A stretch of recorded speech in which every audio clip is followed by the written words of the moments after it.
അസ്സലാമു അലൈക്കും വറഹ്മത്തുള്ളാഹി വബറകാതുഹു.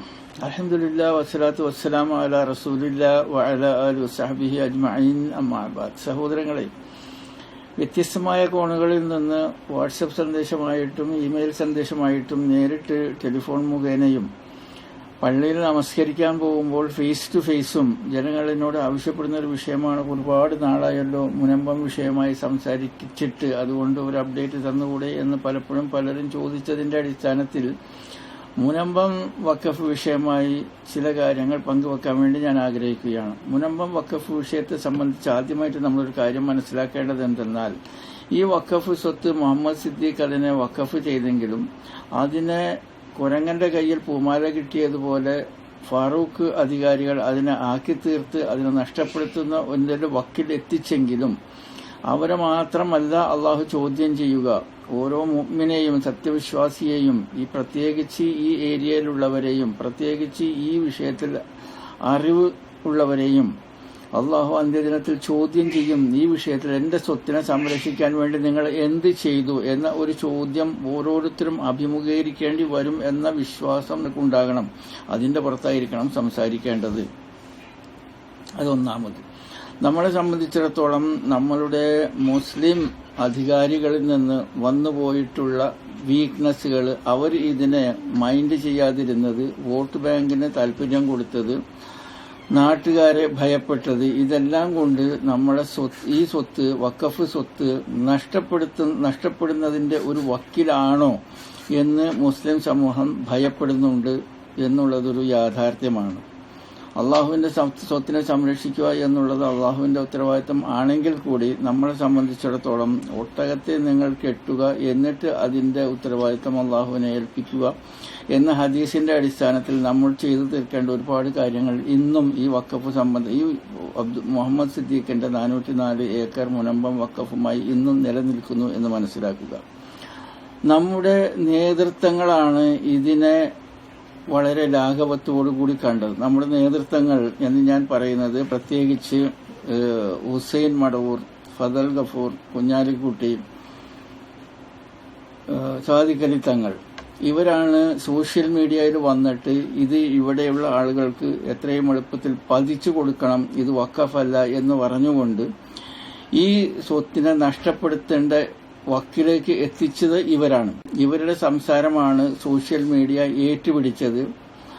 Once a waqf always a waqf എന്ന് പറഞ്ഞുകൊണ്ട് അമുസ്ലിങ്ങൾ വരെ രംഗത്ത് വരികയും ഇവരുടെ സംസാരങ്ങളിൽ നിന്നെല്ലാം കോടതിയിലുള്ള ജഡ്ജിമാരും മറ്റുള്ളവരുമൊക്കെ ഇവരുടെ സംസാരത്തിൽ നിന്ന് പാഠം ഉൾക്കൊള്ളുകയും ചെയ്ത് ഇതൊരു വഖഫ് അല്ല എന്ന് പറഞ്ഞ് അവിടെ താമസിക്കുന്നവർക്ക് ഇതിനെ കൊടുക്കാനുള്ള ഒരു ചുറ്റുപാടിലേക്കാണ് നീങ്ങിക്കൊണ്ടിരിക്കുന്നത്. അപ്പോൾ നമ്മളുടെ ഈ നേതൃത്വത്തിന് പറ്റിയിട്ടുള്ള ഒരു തകരാറ് എന്തെന്നാൽ, ആദ്യമായിട്ട് നമുക്കൊരു യൂണിറ്റി, ഒത്തൊരുമ ഉണ്ടായില്ല. എല്ലാ വെള്ളിയാഴ്ചയും നമ്മളെ ഓർമ്മിപ്പിക്കുന്നതാണ് വഹ്തസിമു ബിഹബ്ലില്ലാഹി ജമീഅ വലാ തഫറഖു. നിങ്ങൾ എല്ലാവരും കൂടി അള്ളാഹുവിന്റെ പാശത്തെ മുറുകെ പിടിക്കുക, വലാ തഫറഖു, നിങ്ങൾ ഭിന്നിക്കരുത്. എന്നാൽ ഈ വിഷയത്തിൽ നമ്മൾ അങ്ങനെ ഒന്നിച്ചു നിന്നിട്ടുണ്ടോ?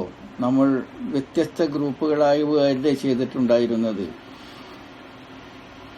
ശരിക്കും പറയുകയാണെന്നുണ്ടെങ്കിൽ ഈ വിഷയത്തിൽ APEK സുന്നികൾ വന്ന് സംസാരിച്ചപ്പോൾ മുജാഹിദിന്റെ ആളുകൾ പിന്നാക്കം നിന്നു. അവർ ഈ വിഷയത്തിൽ ഒന്നും സംസാരിക്കുകയുണ്ടായില്ല.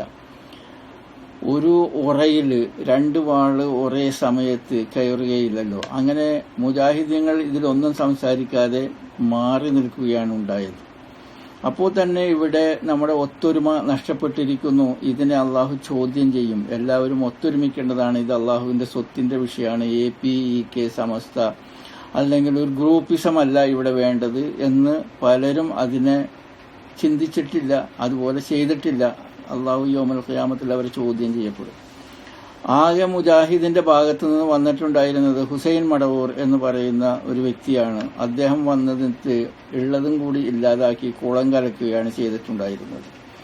അദ്ദേഹം മതപരമായിട്ട് പഠിച്ചിട്ടുള്ള ആളും ഡോക്ടറേറ്റ് ഉള്ള ആളുമാണ്. അപ്പോൾ ഇദ്ദേഹത്തിന്റെ സംസാരങ്ങളൊക്കെയും സോഷ്യൽ മീഡിയ ശ്രദ്ധിക്കുന്നവരും പ്രത്യേകിച്ച് നിയമങ്ങൾ കൈകാര്യം ചെയ്യുന്ന ജഡ്ജ്, വക്കീൽ തുടങ്ങിയവരൊക്കെ ഇസ്ലാമിക ദർശനം ഇദ്ദേഹത്തിന്റെ സംസാരത്തിൽ നിന്ന് എടുത്തിട്ടുണ്ട്. ഇദ്ദേഹം തെറ്റായിട്ടുള്ള ഇസ്ലാമിക ദർശനമാണ് നൽകിയിരിക്കുന്നത്.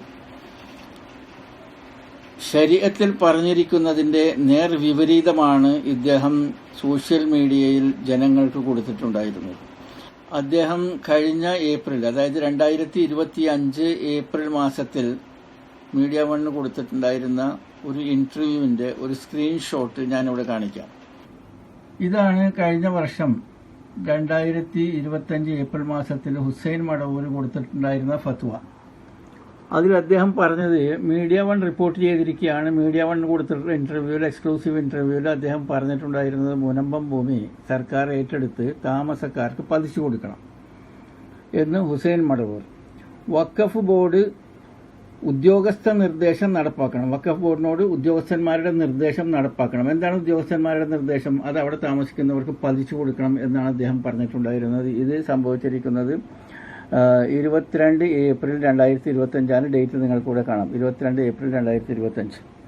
അപ്പോൾ ഇദ്ദേഹമാണ് ഒന്നാം പ്രതി. ഈ സ്വത്തിനെ നശിപ്പിക്കാനുണ്ടായിട്ടുള്ള ഒന്നാം പ്രതി ഇദ്ദേഹമാണ്. കണ്ടല്ലോ, അദ്ദേഹം എന്താണ് പറയുന്നത്? മുനമ്പം ഭൂമി സർക്കാർ ഏറ്റെടുത്തിട്ട് താമസക്കാർക്ക് പതിച്ചു കൊടുക്കണം. തന്നെയുമല്ല, കൂടുതലായിട്ട് അദ്ദേഹം പറയുന്നത് വഖഫ് ബോർഡ് ഉദ്യോഗസ്ഥ നിർദ്ദേശം നടപ്പാക്കണം. വഖഫ് ബോർഡിനോട് ഇദ്ദേഹം പറയുകയാണ്, ഉദ്യോഗസ്ഥന്മാർ പറഞ്ഞത് എന്താണ്? ഇത് വഖഫല്ല, ഇവിടെ താമസിക്കുന്നവർക്ക് കൊടുക്കണം എന്ന് പറഞ്ഞിട്ടുള്ളതിനെ നടപ്പാക്കണമെന്നാണ് ഇദ്ദേഹം പറയുന്നത്. ഈ വ്യക്തിയെ സംബന്ധിച്ചിടത്തോളം ഇദ്ദേഹം സമൂഹത്തെ അഭിമുഖീകരിച്ചുകൊണ്ട് വെള്ളിയാഴ്ചകളിൽ ജുമാ ഖുത്ബ നടത്തുമ്പോൾ ഇദ്ദേഹം സ്വാഭാവികമായിട്ട് പറയുന്ന ഒരു ഖുർആനായത്താണ്, യാ അയ്യുഹല്ലദീന ആമനൂ ഇൻ ജാഅക്കും ഫാസിഖും ബിനബഇൻ ഫതബയ്യനൂ അൻ തുസീബു ഖൗമൻ ബിജഹാലത്തിൻ ഫതുസ്ബിഹു അലാ മാ ഫഅൽതും നാദിമീൻ. സത്യവിശ്വാസികളെ, ഒരു അധർമ്മകാരി വല്ല വാർത്തയും കൊണ്ട് നിങ്ങളടുത്ത് വന്നു കഴിഞ്ഞാൽ നിങ്ങൾ അതിനെക്കുറിച്ചിട്ട് വ്യക്തമായി അന്വേഷിച്ചറിയണം.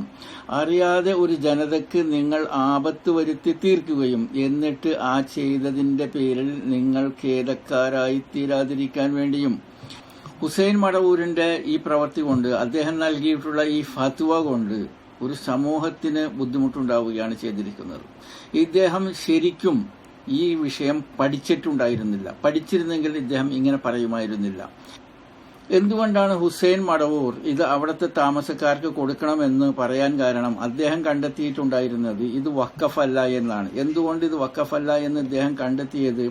അതിൽ മുഹമ്മദ് സിദ്ദീഖ് എഴുതിയിട്ടുണ്ടായിരുന്ന അദ്ദേഹത്തിന്റെ വസിയത്തിനകത്ത് ഈ പ്രോപ്പർട്ടി ആവശ്യമെങ്കിൽ വിൽക്കാമെന്ന് എഴുതിയിട്ടുണ്ട്. രണ്ടാമത്തേത്, അങ്ങനെ ഈ ഫാറൂഖ് കോളേജ് ഉദ്ദേശിക്കുന്ന ആ ഒരു വിദ്യാഭ്യാസ സംരംഭം അത് നടന്നിട്ടില്ല എന്നുണ്ടെങ്കിൽ ഈ സ്വത്ത് അദ്ദേഹത്തിന്റെ അനന്തരാവകാശികൾക്ക്, അതായത് അദ്ദേഹത്തിന്റെ എന്ന് പറയുന്നത് മുഹമ്മദ് സിദ്ദീഖിന്റെ അനന്തരാവകാശികൾക്ക് തിരിച്ചു ചെല്ലണം എന്നും അതിൽ എഴുതിയതിന്റെ അടിസ്ഥാനത്തിൽ, അതായത് ഒരു വഖഫിനെ സംബന്ധിച്ചിടത്തോളം അത് വിൽക്കാൻ അനുവാദമുണ്ടെന്ന് എഴുതലും തിരിച്ച് അനന്തരാവകാശികൾക്ക് പോകും എന്നെഴുതലും അത് വഖഫിന് ചേർന്നതല്ല. അതുകൊണ്ട് ഇത് വഖഫല്ല, അവിടെ താമസിക്കുന്നവർക്ക് തിരിച്ചു കൊടുക്കണം എന്ന തീരുമാനമാണ് ഹുസൈൻ മടവൂർ എടുത്തിട്ടുണ്ടായിരുന്നത്.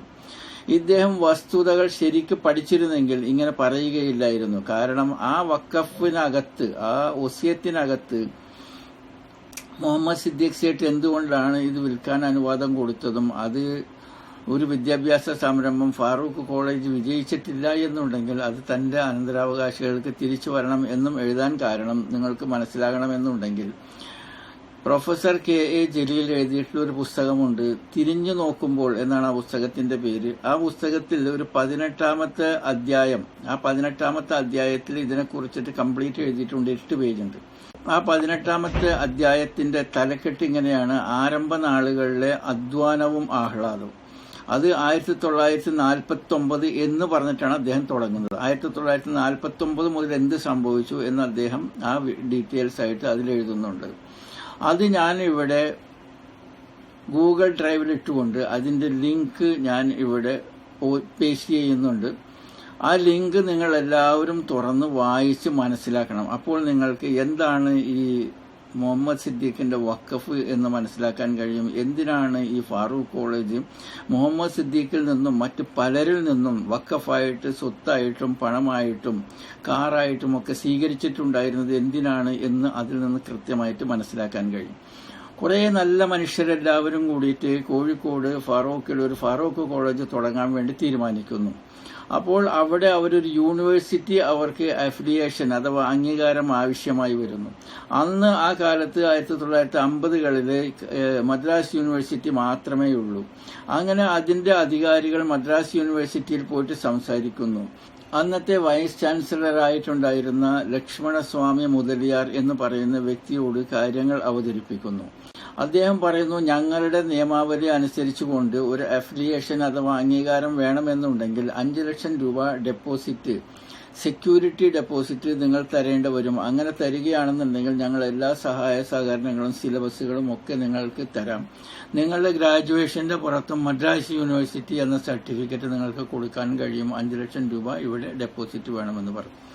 അപ്പോൾ ഇവർ വളരെ കൃത്യമായിട്ട് ഈ പറഞ്ഞിട്ടുണ്ടായിരുന്ന ലക്ഷ്മണസ്വാമി മുതലിയാർ എന്ന വൈസ് ചാൻസലർ അടുത്ത് പറയുകയാണ്, ഞങ്ങളുടെ അടുത്ത് ക്യാഷ് ഇല്ല, സ്വത്തുക്കളുണ്ട്, ഭൂമി സ്വത്തുക്കളുണ്ട് എന്ന് പറഞ്ഞു കഴിഞ്ഞപ്പോൾ അദ്ദേഹം പറഞ്ഞു, ഓക്കെ, അത് ഞങ്ങൾക്ക് ഞങ്ങളുടെ പേരിൽ കൊളാറ്ററൽ സെക്യൂരിറ്റി ആയിട്ട് നിങ്ങൾക്ക് തരാം. പക്ഷേ ഓരോ പ്രോപ്പർട്ടിക്കും നിങ്ങൾക്ക് വേണ്ടി ആര് വഖഫ് ചെയ്തിരിക്കുന്നുവോ അവരോട് പറയണം ഈ സ്വത്ത് ആവശ്യം വന്നാൽ വിൽക്കാൻ അനുവാദമുണ്ട് എന്ന് എഴുതണം. കാരണം നിങ്ങൾ ഞങ്ങൾക്ക് കുറേ പൈസ ഡ്യൂ വരുത്തുകയും, അതായത് ഞങ്ങൾക്ക് തരേണ്ട പൈസ നിങ്ങൾ തരാതിരിക്കുകയും എന്തെങ്കിലും ഒക്കെ നിയമവിരുദ്ധമായ പ്രവർത്തനങ്ങൾ ചെയ്ത് നിങ്ങളുടെ പേരിൽ ഒരു ഫൈൻ വരുമ്പോഴും, നിങ്ങളുടെ എന്ന് പറയുന്നത് ഫറൂഖ് കോളേജിന്റെ പേരിൽ ഒരു ഫൈൻ വരുമ്പോഴും ഒക്കെ നിങ്ങളുടെ കയ്യിൽ തരാൻ വേണ്ടിയിട്ട് ഈ പറഞ്ഞിട്ടുള്ള വഖഫ് ചെയ്തിട്ടുള്ള സ്വത്തുക്കൾ മാത്രമല്ലേ ഉള്ളൂ. ആ സ്വത്തുക്കൾ വിൽക്കാനോട്ട് പറ്റുകയുമില്ലല്ലോ. അതുകൊണ്ട് ആരൊക്കെ നിങ്ങൾക്ക് വേണ്ടിയിട്ട് വഖഫ് സ്വത്തുക്കൾ തരുന്നുവോ അവരോടൊക്കെയും ഇത് ആവശ്യമെന്നാൽ വിൽക്കാനുള്ള അനുവാദമുണ്ട് എന്ന് എഴുതണം എന്ന് നിങ്ങൾ പറയണം എന്ന് പറഞ്ഞു. അതിന്റെ അടിസ്ഥാനത്തിലാണ് 1949 മുതൽ ഫാറൂഖ് കോളേജിനെ ഒരു യാഥാർത്ഥ്യമാക്കാൻ വേണ്ടി ശ്രമിക്കുന്ന കുറെ നല്ല മനുഷ്യർ കേരളത്തിന്റെ പല ഭാഗങ്ങളിലും സന്ദർശിച്ചു. അക്കൂട്ടത്തിൽ ഒരു വ്യക്തി, ഉണ്ണിക്കമ്മു എന്ന് പറയുന്ന ഒരു വ്യക്തി മുഹമ്മദ് സിദ്ദീഖിന്റെ അടുത്ത് എത്തുകയുണ്ടായി, എറണാകുളത്ത്, കൊച്ചിയിൽ. അങ്ങനെ മുഹമ്മദ് സിദ്ദീഖിന്റെ അടുത്ത് വിഷയം അവതരിപ്പിച്ചു കഴിഞ്ഞപ്പോൾ മുഹമ്മദ് സിദ്ദീഖ് സേട്ട് പറഞ്ഞു, എന്റെ ഒരു 404 ഏക്കർ മുനമ്പത്തുണ്ട്, അത് നിങ്ങൾക്ക് ഞാൻ വഖഫായി തരാമെന്ന് പറഞ്ഞു.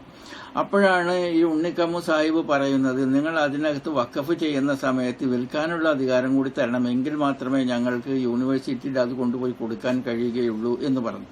ഇത് കേട്ട് കഴിഞ്ഞപ്പോൾ മുഹമ്മദ് സിദ്ദീഖ് സാഹിബിന് അതങ്ങട് ശരിക്കങ്ങട് ആക്സെപ്റ്റ് ചെയ്യാൻ കഴിഞ്ഞില്ല. ഇവരെന്തോ തരികട നടത്താനുള്ള ഉദ്ദേശമാണോ, തന്റെ സ്വത്ത് ഇവർ വിറ്റ് നശിപ്പിച്ചു കളയുമോ എന്നൊക്കെ അദ്ദേഹം ചിന്തിച്ചു.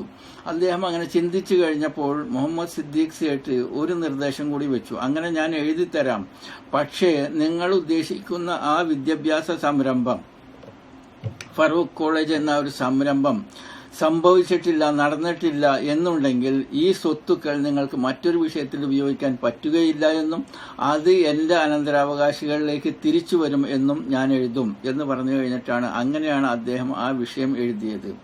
ആ വിഷയം എഴുതുമ്പോൾ തിരിച്ചു വരും എന്ന് പറയുമ്പോൾ ആളുകളൊക്കെ തെറ്റിദ്ധരിച്ചിരിക്കുന്നത് ഈ സ്വത്തുക്കളൊക്കെ തിരിച്ചു വന്ന് അനന്തരാവകാശികളുടെ മുഹമ്മദ് സിദ്ദീഖ് സേട്ടിന് അനന്തരാവകാശികളിലേക്ക് വരികയും അവരൊക്കെ അവരുടെ ഇഷ്ടത്തിന് അതൊക്കെ വിറ്റ് നശിപ്പിക്കാൻ സ്വാതന്ത്ര്യമുണ്ട് എന്നുമൊക്കെയാണ് ജനങ്ങൾ മനസ്സിലാക്കിയിരിക്കുന്നത്.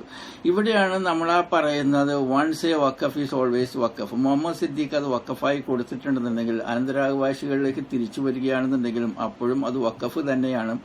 ഫാറൂഖ് കോളേജ് മുത്തവല്ലി സ്ഥാനത്ത് നിന്ന് മാറുകയും സിദ്ദീഖിന്റെ അനന്തരാവകാശികൾ അതിന്റെ മുത്തവല്ലിയായി മാറുകയും ചെയ്യും. ഇതാണ് ആ വഖഫുമായി ബന്ധപ്പെട്ടുകൊണ്ട് ഈ ഹുസൈൻ മടവൂരൊക്കെ മനസ്സിലാക്കാതെ പോയത്. അതുകൊണ്ട് അദ്ദേഹം പറഞ്ഞു, ഇതിലെ വിൽക്കാനുള്ള അധികാരം കൊടുത്തു, അതേപോലെ തന്നെ അനന്തരാവകാശികൾക്ക് തിരിച്ചു കിട്ടും എന്ന അധികാരം കൊടുത്തതുകൊണ്ട് ഇത് വഖഫല്ല എന്ന് പറഞ്ഞുകൊണ്ടാണ് അദ്ദേഹം ഇത് എത്രയും വേഗം അവിടെ താമസിക്കുന്നവർക്ക് കൊടുക്കണം എന്ന ഒരു ആശയവുമായിട്ട് വന്നിട്ടുണ്ടായിരുന്നത്. ഒരു കാര്യം നമ്മൾ കൃത്യമായിട്ട് മനസ്സിലാക്കേണ്ടത്, 1917 എഴുതിയിട്ടുള്ളതും 1927 അദ്ദേഹത്തിന്റെ മകൻ എഴുതിയിട്ടുള്ളതും, അതായത് എന്റെ ഗ്രേറ്റ് ഗ്രാൻഡ് ഫാദേഴ്സ് രണ്ടുപേരും എഴുതിയിട്ടുള്ള വില്ല് എന്റെ കയ്യിലുണ്ട്. അതിനകത്ത് ഒരുപാട് കണ്ടീഷൻസ് എഴുതിയിട്ടുണ്ട്. ഇന്ന ഇന്ന കാര്യങ്ങൾക്ക് ഇത് ഉപയോഗിക്കണം, ഇന്ന ഇന്ന കാര്യങ്ങൾക്ക് ഇത് ഉപയോഗിക്കാൻ പാടില്ല. നിങ്ങളൊരു സ്വത്ത് വഖഫ് ചെയ്യുന്ന സമയത്ത് അതിനകത്ത് ടേംസ് ആൻഡ് കണ്ടീഷൻ എഴുതണം. എഴുതിയെങ്കിൽ മാത്രമേ അത് വഖഫ് ആവുകയുള്ളൂ. ഇന്നാ പിടിച്ചോ എന്റെ സ്വത്ത് വഖഫ് എന്ന് പറഞ്ഞുകൊണ്ട് ആർക്കെങ്കിലും കൊടുത്തിട്ട് അവർക്ക് തോന്നിവാസങ്ങൾക്ക് ചെയ്യാൻ വേണ്ടിയിട്ടുള്ളതല്ല വഖഫ്. ആ വഖഫ് ചെയ്തിട്ടുള്ള വാഖഫി അദ്ദേഹത്തിന് ഇഷ്ടമുള്ളത് വേണം, ഇല്ലാത്തത് പറ്റില്ല എന്ന് ഇസ്ലാമികമായിട്ട് നടക്കുന്ന കാര്യങ്ങൾ അദ്ദേഹം എഴുതാനുള്ള അധികാരം അദ്ദേഹത്തിനുണ്ട്. അതുകൊണ്ട് ഇത് വിൽക്കാനുള്ള ടേം അതിൽ എഴുതിയിരിക്കാൻ കാരണം ഇവർക്ക് അതിന് അഫിലിയേഷൻ കിട്ടണമെന്നുണ്ടെങ്കിൽ മദ്രാസ് യൂണിവേഴ്സിറ്റിയുടെ അഫിലിയേഷൻ ഫറൂഖ് കോളേജിന് ലഭിക്കണമെന്നുണ്ടെങ്കിൽ ആ ഡോക്യുമെന്റിനകത്ത് വിൽക്കാൻ അധികാരമുണ്ട് എന്ന് എഴുതണം. എന്ന് വെച്ചാൽ അത് വിൽക്കാനുള്ളതല്ല എന്ന് കൃത്യമായിട്ട് മനസ്സിലാക്കുകയും വേണം. അപ്പോൾ ഹുസൈൻ മടവൂർ തെറ്റിദ്ധരിച്ചതിന്റെ പുറത്ത് അദ്ദേഹം ഇത്തരത്തിലൊരു ഫത്വ നൽകി കഴിഞ്ഞപ്പോൾ ഭരണത്തിലിരിക്കുന്ന അധികാരികളും കോടതികൾ പോലെയുള്ള സ്ഥലങ്ങളിലിരിക്കുന്ന ജഡ്ജികളും അതുമായി ബന്ധപ്പെട്ടുള്ള വക്കീലുമാരും ഒക്കെ ഈ ഹുസൈൻ മടവൂറിന്റെ ഫത്വയെ അവരെടുക്കുകയാണ് ചെയ്തത്. അവർ പറഞ്ഞു ഇത് വഖഫല്ല എന്ന് അവരങ്ങനെ തീരുമാനിക്കുകയുണ്ട്. അതിന് കാരണക്കാരൻ ഹുസൈൻ മടവൂരാണ്. ഇനി ഹുസൈൻ മടവൂർ ചിന്തിക്കുന്നത് പോലെ ഇത് ഒരു വഖഫ് അല്ല എന്നുണ്ടെങ്കിൽ തന്നെ അവിടെ കയറി വന്നിട്ടുള്ള ആൾക്കാരൊക്കെ എങ്ങനെ എന്റർടൈൻ ചെയ്യാൻ കഴിയും? അദ്ദേഹം ഒരു സത്യവിശ്വാസിയായിരുന്നെങ്കിൽ പറയേണ്ടത് എന്തായിരുന്നു? ഇവിടെ താമസിക്കുന്ന ആളുകളെ മുനമ്പത്ത് താമസിക്കുന്ന ആളുകളുടെ അവരുടെയൊക്കെ ഡോക്യുമെന്റ് ചെക്ക് ചെയ്യുകയും അതിൽ സത്യസന്ധമായിട്ടും ഈ പ്രോപ്പർട്ടി വാങ്ങിച്ചുള്ളവരെ അവിടെ നിർത്തുകയും അല്ലാത്തവരെ അവിടെ നിന്ന് പുറത്താക്കുകയും വേണം എന്ന് ഇദ്ദേഹം ശരിയായിട്ടുള്ള ഒരു മുഅ്മിനായിരുന്നെങ്കിൽ അങ്ങനെയായിരുന്നു പറയേണ്ടിയിരുന്നത്. പക്ഷേ ഈ ഹുസൈൻ മടവൂരും ഫസൽ ഗഫൂറും കുഞ്ഞാലിക്കുട്ടിയും തങ്ങളും ഒക്കെ ഒരൊറ്റ ശബ്ദത്തിൽ ഇങ്ങനെ പറഞ്ഞിരുന്നെങ്കിൽ ഇത് വഖഫ് തന്നെയാണ്. എന്നാൽ അവിടെ താമസിക്കുന്നവരെ ഞങ്ങൾ ബഹുമാനിക്കുന്നു, അവർക്ക് ഒരു വേദനയും ബുദ്ധിമുട്ടും ഉണ്ടാവാൻ പാടില്ല, അവരവിടെ താമസിക്കട്ടെ, പകരം സർക്കാർ ഞങ്ങൾക്ക് 404 ഏക്കർ ഭൂമി വേറെ തരട്ടെ. കാരണം ആയിരക്കണക്കിന് ഏക്കർ പുറമ്പോക്കുള്ള സർക്കാരല്ലേ നമ്മുടേത്. ഈ ഒരു വിഷയത്തിൽ അവരിങ്ങനെ ഉറച്ചു നിന്നിരുന്നെങ്കിൽ ഇന്ന് നമുക്ക് വഖഫായിട്ട് 404 ഏക്കർ മറ്റെവിടെയെങ്കിലും കിട്ടുമായിരുന്നു വഖഫ് ബോർഡിന്റെ പേരിൽ എന്ന് നിങ്ങളത് മനസ്സിലാക്കണം. അപ്പൊ ഇവരുടെ വീഴ്ചയാണ് ഈ സ്വത്ത് നഷ്ടപ്പെട്ടു പോയത്. നമുക്കിതുപോലെ തന്നെ വേറെ ഒരു 404 ഏക്കർ കിട്ടാനുള്ള എല്ലാ സാധ്യതകളും ഉണ്ടായിരുന്നു. ഇനി കഴിഞ്ഞത് പോട്ടെ, ഇനി നമുക്ക് ചെയ്യാനുള്ളതിനെ കുറിച്ച് പറയാം. ഇനി നമുക്ക് ചെയ്യാനുള്ളത് എന്തെന്ന് വെച്ച് കഴിഞ്ഞാൽ മുസ്ലിം നേതൃത്വം ഒറ്റക്കെട്ടായി നിന്നുകൊണ്ട് ഒരു CBI അന്വേഷണത്തിന് വേണ്ടിയിട്ട് നിർബന്ധം പിടിക്കുക. എന്താണ് CBI അന്വേഷിക്കേണ്ടത്? ഇവിടെ പോൾ എന്ന് പറയുന്ന ഒരു കമ്മീഷണറെ അവിടെ പണ്ട് ഈ സ്വത്ത് വഖഫിന് ഫറൂഖ് കോളേജിന് കൊടുത്തു കഴിഞ്ഞപ്പോൾ ഫറൂഖ് കോളേജ് കുറെ വർഷങ്ങൾക്ക് ശേഷം ഈ സ്വത്ത് സന്ദർശിച്ചപ്പോൾ അവിടെ 2-3 കുടിലുകൾ വെച്ച് കെട്ടിയിരുന്നു മീൻ പിടിക്കാൻ വേണ്ടിയിട്ട്. ഫറൂഖ് കോളേജിന്റെ അധികാരികൾ പറഞ്ഞു, നിങ്ങൾ മീൻ പിടിച്ചോ, മീൻ അള്ളാഹുവിന്റെ സ്വത്താണ്, നമുക്കതിലൊന്നും ഒരു വിരോധവുമില്ല, ഈ സ്ഥലവും നിങ്ങൾ ഉപയോഗിച്ചോ മീൻ പിടിക്കാൻ വേണ്ടിയിട്ട്, ഇവിടെ കുടിൽ വെച്ച് കെട്ടാൻ പറ്റില്ല എന്ന് പറഞ്ഞു. അങ്ങനെ അവർ ആന്ന് പറഞ്ഞു പോയി. അടുത്ത പ്രാവശ്യം വന്നു കഴിഞ്ഞപ്പോൾ വേറെ 2 കുടിലാണ് ആദ്യം ഉണ്ടായിരുന്നത്. തിരിച്ചു വന്നു കഴിഞ്ഞപ്പോൾ 4 കുടിലായി മാറി. ഇത് ഈ പോക്ക് പോയാൽ ശരിയാവില്ല എന്ന് പറഞ്ഞിട്ടാണ് ഇവരെ ഒഴിപ്പിക്കാൻ വേണ്ടിയിട്ട് പോലീസിൽ കംപ്ലൈന്റ് കൊടുക്കുന്നത്. പോലീസിന് കംപ്ലൈന്റ് കൊടുത്തു കഴിഞ്ഞപ്പോഴാണ് ഫാറൂഖിന്റെ അധികാരികൾ തിരിച്ചു വന്ന് ഈ പ്രോപ്പർട്ടിയിൽ വന്നു കഴിഞ്ഞപ്പോൾ ഈ പറഞ്ഞിട്ടുള്ള സാധുക്കളായിട്ടുള്ള മീൻപിടുത്തക്കാർ പങ്കായം കൊണ്ടുവന്ന് ഫാറൂഖിന്റെ അധികാരികളെ കൊന്ന് വെള്ളത്തിൽ താഴ്ത്തിക്കളയുമെന്ന് പറഞ്ഞ് മുമ്പോട്ട് വന്നത്. ഫാറൂഖിന്റെ അധികാരികൾ അതോടുകൂടി ഭയപ്പെട്ടിട്ടാണ് അവർ കോടതിയിൽ പോകുന്നത്. കോടതിയിൽ പോയി കഴിഞ്ഞപ്പോഴാണ് പോൾ എന്ന വക്കീലിനെ ഇതിന്റെ കമ്മീഷണറായിട്ട് നിയമിക്കുന്നത്. പോളാണെന്നുണ്ടെങ്കിൽ കിട്ടിയ ചാൻസ് മുതലാക്കാൻ വേണ്ടിയിട്ട് നനഞ്ഞെടുത്ത് മാന്തുക എന്ന ഉദ്ദേശവുമായിട്ട് അദ്ദേഹം ഫാറൂഖ് കോളേജുകാരോട് ഒരു അഭിപ്രായം പറഞ്ഞു കൊടുത്തു, നമുക്കൊരു 10 സെന്റ് വീതം ഇവർക്ക് വിൽക്കുന്നതായിട്ട് ഡോക്യുമെന്റ് ഉണ്ടാക്കാം. അപ്പോൾ ഇവരിവിടെ ഈ സ്വത്തിനെ അവര് സംരക്ഷിച്ചുകൊള്ളും, കാരണം നിങ്ങളുടെ ഡോക്യുമെന്റിനകത്ത് വിൽക്കാൻ അനുവാദമുണ്ടല്ലോ. അങ്ങനെ 2 പേർക്ക് 10 സെന്റ് സ്ഥലം അവർ കൊടുക്കുകയും വിറ്റതായിട്ടാണ് കാണിച്ചിരിക്കുന്ന ഡോക്യുമെന്റിൽ, പൈസ ഒന്നും വാങ്ങിച്ചിട്ടില്ല. അവർ ഇതിന്റെ നോട്ടക്കാരായി, സെക്യൂരിറ്റിക്കാരായി, പാറാവുകാരായി നിൽക്കും എന്ന കണ്ടീഷനാണ് കൊടുത്തിട്ടുണ്ടായിരുന്നത്. പോൾ എന്ത് ചെയ്തെന്ന് വെച്ച് കഴിഞ്ഞാൽ ഇവിടെ ഇദ്ദേഹത്തിന്റെ വിൽപ്പന നിന്നില്ല, ഇവർ പലർക്കും ഇദ്ദേഹം വിൽക്കുകയുണ്ടായി ചെറിയ പൈസക്ക്. എന്നിട്ട് ഈ വിറ്റവർക്കൊക്കെ അതിനൊക്കെ കടലാസ് ഒപ്പിട്ടിരിക്കുന്നത് ഈ പോൾ എന്ന് പറയുന്ന വ്യക്തിയാണ്. കാരണം ഇദ്ദേഹത്തിന്റെ അടുത്ത് പവർ ഓഫ് അറ്റോർണി ഉണ്ട് ഈ ഫാറൂഖ് കോളേജിൽ നിന്ന്. ഇദ്ദേഹത്തെ നിയമിച്ചിരിക്കുന്നത് കോർട്ടുമാണല്ലോ. അങ്ങനെ ആളുകളൊക്കെ ഇദ്ദേഹത്തിന്റെ അടുത്ത് നിന്ന് ഈ സ്വത്തുക്കളൊക്കെ വാങ്ങിക്കുന്ന ആൾക്കാർക്കും അറിയാം ഇത് നിയമവിരുദ്ധമാണ് എന്നും വിൽക്കുന്ന പോളിനും അറിയാം. കുറെ ആളുകളൊക്കെ ഇത് വാങ്ങിക്കൂട്ടിക്കഴിഞ്ഞാൽ പിന്നീട് നമുക്ക് ഇതിനെ നിയമപരമായിട്ട് നേടിയെടുക്കാം എന്നുള്ള വിഷയത്തിലാണ് ഇതൊക്കെ കൊടുത്തിട്ടുണ്ടായിരുന്നത്. അപ്പോൾ ഹുസൈൻ മടവൂരും നമ്മൾ മുസ്ലിം നേതൃത്വവും മനസ്സിലാക്കേണ്ടത് ഇവിടെയുള്ള ആളുകളുടെ കയ്യിലുള്ള ഡോക്യുമെന്റിൽ അധികവും അത് കെട്ടിച്ചമച്ചുണ്ടാക്കിയിട്ടുള്ള ഡോക്യുമെന്റാണ്. ഈ ഡോക്യുമെന്റിനെ കുറിച്ച് അന്വേഷിക്കണമെന്നുണ്ടെങ്കിൽ ഇത് CBI അന്വേഷിച്ചെങ്കിൽ മാത്രമേ ഇത് മനസ്സിലാക്കാൻ കഴിയുള്ളൂ. കൂടാതെ ചില ആളുകളുടെ അടുത്തൊക്കെ 50 സെന്റും 1 ഏക്കറും ഒക്കെ ഉള്ള ആളുകൾ അതിന് ഒരുപാട് സ്വത്ത് അതിനെ വളച്ചു കെട്ടിയിട്ടുണ്ട്. ഡോക്യുമെന്റിൽ ഉദാഹരണത്തിന് പള്ളി, അവിടെയുള്ള ക്രിസ്ത്യൻ പള്ളിയുടെ അടുത്തുള്ള ഡോക്യുമെന്റ് ചെക്ക് ചെയ്യുകയാണെന്നുണ്ടെങ്കിൽ അവരുടെ അടുത്തുള്ള എത്ര ഏക്കറാണോ അല്ലെങ്കിൽ എത്ര സെന്റാണോ അവരുടെ അടുത്തുള്ളത് അതിന്റെ 4 ഇരട്ടി അവർ വളച്ചു കെട്ടിയിട്ടുണ്ട് ഈ ഒരു ഡോക്യുമെന്റിന്റെ പുറത്ത്. ഇതൊക്കെ ഞങ്ങളതാണ് എന്നാണ് അവർ അവകാശപ്പെടുന്നത്.